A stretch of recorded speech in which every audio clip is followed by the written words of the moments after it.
திரு பிரகாஷ்ணன், உங்களிடமிருந்தே ஆரம்பிக்கிறேன். யாரு தேர்தல் முடிவுகளுக்காக ரொம்ப நம்பிக்கையோடையும் நிதானத்தோடையும் காத்திருக்கிறாங்க, யார் கொஞ்சம் பதற்றமா இருக்காங்கன்னு பாக்குறீங்க?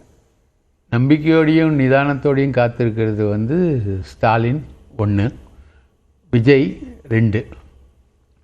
அவர் அதுக்கான ஏற்பாடுகள் சொல்கிறாரு. நீங்கள் ஜெயிச்ச உடனே சர்டிஃபிகேட் எடுத்துகிட்டு நேராக பனையூருக்கு வந்துடுங்க அப்படின்ற மாதிரி இன்ஸ்ட்ரக்ஷன்ஸ் எல்லாம் கொடுத்துட்ருக்காரு. இவர் கண்டிப்பாக நல்ல முடிவு வரும், கவலைப்படாதீங்க, நான் எந்த கணிப்பையும் பார்த்து நான் சொல்லலை, நேரடியான அனுபவங்களை வச்சு கருத்து கேட்புகளை வச்சு தான் சொல்கிறேன் அப்படின்னு சொல்கிறாரு. கட்சிக்காரங்களை எல்லாரோடையும் முதல்வர் பேசுகிறாரு. அவங்கக்கிட்ட அந்த கணிப்புகள் நிலவரங்கள் எல்லாத்தையும் கேட்குறாரு. So he is very vocal. அதே மாதிரி பார்த்திங்கன்னா எடப்பாடி பழனிசாமி இது சம்மந்தமாக எதுவுமே சொல்லலை. ஒரு அறிக்கை வெளியிட்டிருந்தாரு. ஒரு அறிக்கை, கருத்து கணிப்பு முடிவுகளை பார்த்து கலங்க வேண்டாம், நீங்க தைரியமா இருங்க.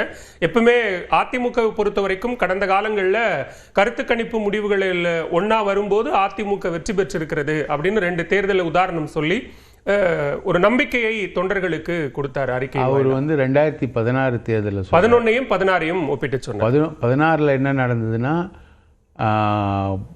அந்த கருத்து போலிங் கவுண்ட் பண்ணும்போதே வந்து மோடி வந்து ஜெயலலிதாவுக்கு வாழ்த்து சொல்லிட்டார். அது வரைக்கும் திமுக தான் லீடில் இருந்தது, 103-90 இருந்தது. அப்போது நாங்களாம் வந்து ஆவடியில் இருந்தோம். அப்போது லீடு வந்து ஆவடி நாசர் தான் இருந்தார். அதுக்கப்புறம் ஒரே கமோஷன் தான் எல்லாம் த்ரூ அவுட் தமிழ்நாடு. அதுக்கப்புறம் ரிசல்ட் வந்து 140 ஜெயலலிதா, 93-96 தெரில, அந்த லீடில் வந்து டிஎம்கே வந்தது. ஸோ அப்போ அன்னைக்கு கருத்து கணிப்புகள் எல்லாமே திமுக தான் ஜெயிக்கும்னு சொல்லிச்சு. எலெக்ஷன் ரிசல்ட்டோட இனிஷியல் லீடும் வந்து திமுகவுக்கு தான் போச்சு. ஆனால் முடிவு வந்து மாறி வந்தது. அது அந்த தேர்தலில் தான் வந்து 234 தொகுதிகள்லையும் அதிமுக தனித்து போட்டியிட்ட தேர்தல் அது, ரைட்டுங்களா? இதே மாதிரி இப்போ நடந்த மாதிரி எஸ்ஐஆர் திருத்தத்துக்கு அப்புறம் நடந்த தேர்தல் தான் 1967 தேர்தல். அப்போது ஒரு எஸ்ஐஆர் நடந்தது, அதுக்கப்புறம் நடந்தது. அப்போது 206 தொகுதியாக இருந்த தமிழ்நாடு 1967 தான் 234 தொகுதியாக மாறுது. அந்த தேர்தலில் அண்ணாதுரை ஜெயிக்கிறார். அண்ணாதுரை தலைமையிலான திமுக ஜெயிக்குது. ஸோ அந்த மாதிரி தான் வந்தது. அந்த கருத்து கணிப்பு முடிவுகள் டிஃபர் ஆனது வந்து அந்த பீரியடில். அதுக்கு நிறைய அலிகேஷன்ஸ் வந்தது. ஏடிஎம்கே வந்து மேல் ப்ராக்டிஸ் பண்ணிச்சு, இவங்க பிஜேபி மேல் ப்ராக்டிஸ் பண்ணாங்க அப்படின்ற மாதிரி நிறைய அலிகேஷன்ஸ் வந்து 2016 கண்டினியூஸ் ஆஃப் ஜெயலலிதா கவர்மெண்ட்டுக்கு, இதே மாதிரி ஸ்டாலின் மாதிரி கண்டினியூஸ் ஆஃப் ஜெயலலிதா கவர்மெண்ட்டுக்கு அந்த அலிகேஷன்ஸ் வந்தது. ஸோ அதுதான் அவர் பாயிண்ட் அவுட் பண்ணுறாரு. தவிர கருத்து கணிப்புகளோடைய ஸ்ட்ரோக்கில் பார்த்தீங்கன்னா மெஜாரிட்டி கருத்து கணிப்புகள் திமுக வரும்னு சொல்லுது, 3 கருத்து கணிப்புகள் வந்து ஏடிஎம்கேன்னு சொல்லுது, ஒரு கருத்து கணிப்பு வந்து தாவேக்காவுக்கு சொல்லுது. அப்புறம் ஏடிஜிபி ரவின்றவர் திடீர்னு அவர் ஒரு கருத்து கணிப்பு எடுத்துட்டேன், நான் அதை பண்ணுறேன் அப்படின்னு சொல்லிட்டு 41% டு தாவேக்கா போட்டுட்டு சீட்டு வந்து 113 to 120 சீட்ஸ்னு அவர் டிக்ளேர் பண்ணுறார். ஓகே, அது அவருடைய பர்சனல் ஆம்பிஷன். அந்த மாதிரி அவர் வந்து தாவேக்காவில் சேர்றதுக்கும் சீட்டு கேட்டவர். அவர் தாவேக்காவோட ரொம்ப நல்ல நெருக்கத்தில் இருக்கக்கூடியவர். அவர் அந்த கருத்து கணிப்பு கொடுத்தார். பட் இன் ஜென்ரல் டோட்டலில் வந்து 2016 மாதிரியே இந்த இந்த இடம் வந்து திமுகவுக்கு சாதகமாக இருக்கக்கூடிய ட்ரெண்டு தெரியுது. பட் முதல்வர் வந்து அதுக்கும் ஈல்டு ஆகலை. நான் கருத்து கணிப்புகளை வச்சு மட்டும் நான் சொல்லலை, என்னுடைய பர்சனல் எக்ஸ்பீரியன்ஸில் பல பேர்கிட்ட பேசினதில் நல்ல முடிவு வரும் அப்படின்றதான் சொல்கிறாரு. இந்த ஸ்ட்ரோக்கில் வந்து பெருசாக ஃபீல் ஆகுது ஒரு ஜேர்னலிஸ்டாக. தாவேக்காவுடைய எழுச்சி, அவங்களுடைய எழுச்சி வந்து கணக்கிட முடியாத அளவுக்கு இருந்தது. ரொம்ப ஓக்கலாக இருந்தது. தாவேக்கா வந்து யார் ஓட்டு போட்டாலும் நான் தாவேக்காக்கு போட்டேன்னு சொல்லிட்டு சோஷியல் மீடியாவில் எக்ஸ்பிரஸ் பண்ணிக்கிட்டு இருந்தாங்க. அது ஒரு டிஃப்ரெண்ட் சினாரியோ வந்து இங்கே இருந்தது.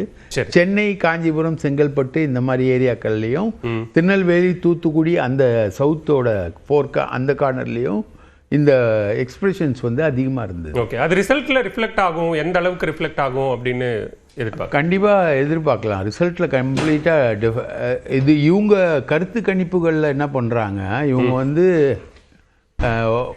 இந்த தேர்தல் முடிவுகள் மாதிரி கருத்து கணிப்பு கொடுக்கல இவங்க. சரி, இவங்க வந்து ப்ரொபோஷனல் ரெப்ரசன்டேஷன் மாதிரி முடிவுகள் கொடுக்குறாங்க. 4 to 5% இவ்வளோ சீட்டு, ஓகே, 10 to 11 இவ்வளோ சீட்டு அப்படின்னு கொடுக்குறாங்க. இதில் இவங்க கன்சிடர் பண்ணாத ஃபேக்டர் யாருன்னா சசிகலா, சீமான், ராமதாஸ். ஓகே, இந்த 3 ஃபேக்டரையும் இவங்க கன்சிடர் பண்ணவே இல்லை எந்த கருத்து கணிப்பு. சரி, அப்போ அந்த ஃபேக்டர்ஸ் என்ன பண்ணுது? சசிகலா 30 கான்ஸ்டியூன்சிஸ் டிசைடிங், சரி, 30 கான்ஸ்டியூன்சி டிசைட் பண்ணுறாங்க. ஸோ போன தடவை நீங்கள் வந்து 75 வந்து எடப்பாடி ஜெயிக்கிறாரு. சரி, 40 to 50 கான்ஸ்டியூன்சிஸ் வந்து எடப்பாடி தோக்குறாரு because of AMMK. AMMK is nothing but Sasikala. சரி, அப்போ இப்ப அமமுக திரு எடப்பாடி பழனிசாமியோட இருக்கு அப்படின்னா அந்த பலம் அவருக்கு சேர்ந்து தானே இருக்கணும்.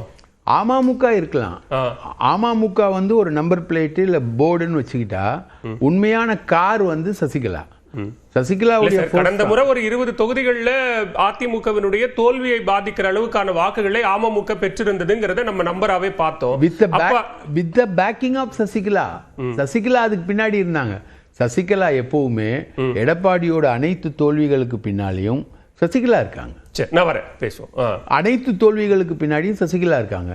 She is a destroying force.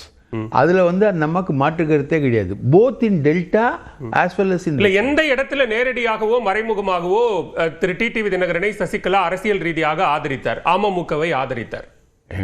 By birth அமமுகவை வந்து அதிமுகவோட துணை பொதுச் செயலாளர் ஆக்குனது சசிகலா.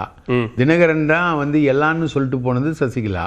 சசிகலாவை கேட்டுதான் ஒரு அமமுகவை ஆரம்பிக்கிறாரு. அது வந்து முழுக்க முழுக்க சசிகலாவால் சப்போர்ட் பண்ணப்பட்ட ஒரு அமைப்பு. சசிகலா தான் எல்லா அரசியல் அரிச்சோடி தெரிஞ்சவங்களுக்கும் தெரியும். சசிகலா தான் அமமுக, அமமுக தான் சசிகலா. இப்போ வந்து அமமுகவும் சசிகலாவும் பிரிஞ்சு நிற்கிறாங்க. சசிகலாவுடைய ஒரிஜினல் ஃபோர்ஸ் என்னன்றதை வந்து இந்த கருத்து கணிப்புகள் எதுவுமே கன்சிடர் பண்ணல. மற்றவர்கள் போறான். அதுல வேல்முருகன் ஒருத்தர் இருக்காரு. அவர் திமுகவை ஸ்பாயில் பண்றதுக்காக அவர் நின்றுகிட்டு இருக்காரு ஒரு 10 தொகுதிகளில்.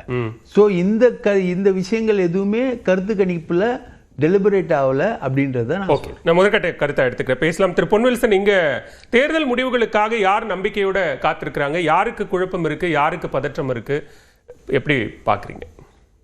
இல்லை, குழப்பம் பதற்றம் அப்படின்னா எல்லாருக்கும் இருக்கும். அது ஒருத்தர் விடாமல் எல்லாருக்கும் இருக்கும். ஓகே. ஆனால் ஆட்சிக்கு வரக்கூடிய நம்பிக்கை திமுக அதிமுகவுக்கு அதிகமாக இருக்குது. அதுலேயும் அதிமுகவுக்கு கூடுதலாக இருக்குது. ஏனென்றால் கடந்த காலங்களில் ஒப்புமைப்படுத்தி சொன்னீங்கன்னா அதிமுக ஆட்சிக்கு வரக்கூடிய வாய்ப்பு எல்லாமே இருக்குது, இன்க்ளூடிங் கருத்து கணிப்பு. சரி, கருத்து கணிப்பெல்லாம் எடுத்திங்கன்னா 2011 வந்தது. 2016 இன்னும் இப்போது நம்ம சகோதரர் பிரகாஷ் சொன்னார், நிறையா வந்து திமுக சொல்கிறாங்க, ஒரு 4 திமுக சொல்கிறாங்க, 2 வந்து அதிமுக சொல்கிறாங்க. திமுக இது முதலே இந்த ஸ்ட்ராட்டஜி செஞ்சிருந்தால் ஒரு 20-25 கருத்து கணிப்பு கொண்டு வந்திருப்பாங்க. ஏன்னா 23 திமுக சொல்கிறாங்க, 2 தான் அதிமுக சொல்கிறாங்க. ஏன்னா அந்த ஸ்ட்ராட்டஜி அவங்க ஃபாலோ பண்ணியிருப்பாங்க சொல்லியிருந்தா. ஆனால் இந்த கருத்து கணிப்பெல்லாம் கருத்து திணிப்பு. இன்னொரு பக்கம் மக்கள் அந்த உண்மையை சொல்கிறது கிடையாது. அதை தாண்டி நான் 5000 10,000 வாங்கிட்டேன் ஓட்டுக்கு, நான் வெளியே வந்து சொல்லும்போது எந்த கட்சிக்கு வாங்கினனோ அந்த கட்சி பேரை தான் நான் வெளியே சொல்லணும், ஆனால் உள்ளே நான் மாற்றி தான் போட்டேன். இதெல்லாம் நிறைய இடத்துல நடக்குது. இடைத்தேர்தலில் நடக்கக்கூடிய விஷயங்கள் பொது தேர்தலில் நடந்திருக்குது. ஆனால் ஓட்டு அந்த மாதிரி போட்டிருக்காங்கன்னா அப்படி கிடையாது.